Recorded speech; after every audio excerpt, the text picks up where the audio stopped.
The Miami, Tom Brady, Sean Payton, back in then March, I had been hearing a lot of this stuff, right? About Miami and like what happened, like why, and I kept asking like, why did Brady unretire? Like what changed? Like what was all this change? And I had heard that, hey, maybe pay a little closer attention to the Flores lawsuit and the stuff that's come out about like maybe Tom was trying to get to Miami and kind of process that. So like March 31st, our podcast, I'm like, all right, Eric Edholm's on. I'm like, let me give you the timeline. So I go through this timeline and I said, I'm not saying anything happened here, but I'm just saying if you look at the pieces, the big thing that changed that no one really at this point, at least then on March 31st, was pointing at and going, that nuked it. I said, it was the Flores lawsuit happened. And people just didn't connect this idea that could have turned a Tom Brady pursuit sideways. What I think is interesting though now is you're hearing there's reports all over the place. Obviously, Ben Volin from the Boston Globe comes out and he reports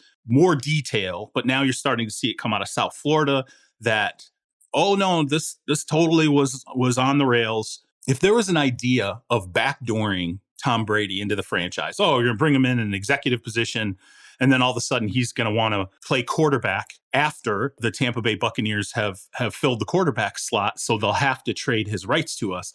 The whole elaborate nature of the plan, to me, and I wrote this, it just reeks of like mutual tampering. You could not have done this. You could not have set this thing up if Stephen Ross wasn't tampering. You could not have set this up if Tom Brady or his proxies weren't doing something on his behalf behind the scenes, engineering this whole thing. Because the first step of this alleged plan was what? Tom had to retire, which he did, but he didn't even use the word retire.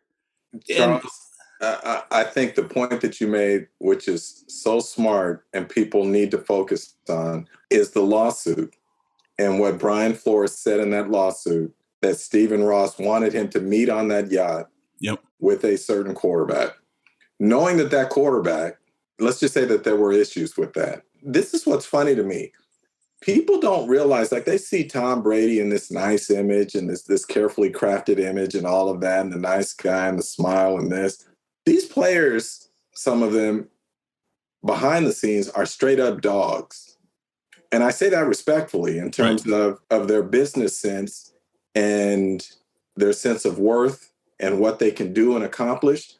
Like they have a side to them that's like, yeah, let's get down and get dirty, Mm-hmm. And I'm not, and it's not just Tom Brady. There are a number of them who have that public persona, but behind the scenes, man, they are shrewd, they are calculating, and they will cut your heart out in a second. Tom Brady's one of those guys, man. So when you read all of these things, I, for one, have no problem envisioning that all of this was taking place or that something was going on. And as you know, tampering is a part of the NFL, man. Yeah. And it's just, who does the league office decide it wants to punish when those situations come up?